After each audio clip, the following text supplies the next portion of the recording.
ariko sha uyu nakuronga ibi ni iby'intoki ntago bihenze shawe nago shaka ngeze ngo ibi by'intoki ntago bihenze ntago nakugora ko Nzovu n'ukuri nibyo byo kurirwa mu ndangamirwa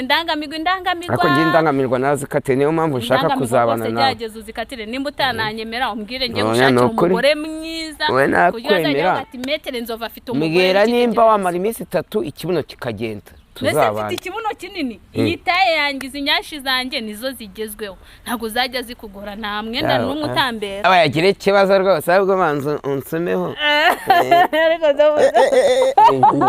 karabaye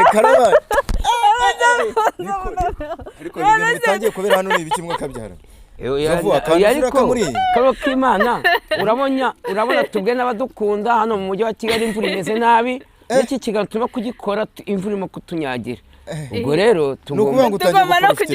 tugomba no gushaka ubushyuhe ndebera mbabara nkubwire Nzovu ndebera izi nyashi nimba ziriho izi nyashi urabona ziri cyangwa yaje nahaguruke turebe kamera itunge Nzovu ikibazo abafite ko tere amabuno ameze nka ariko irari wigeze ubona umutsi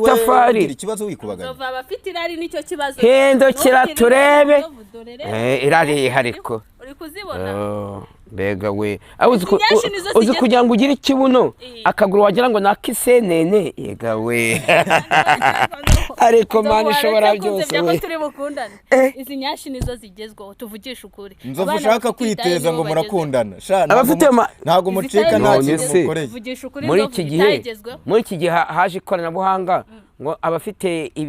utubuno nk'utw'imbazo ngo basigaye bagura amabuno ngo hari amabuno basigaye bagenda bakabateraho ngo buretse nyashi hari ahantu wajyaga kwambara udukingirizo ugiye kurongora iyo ndangamirwa ukambara udukingirizo tubiri kuko hari igihe bavuga ngo kamwe karamutse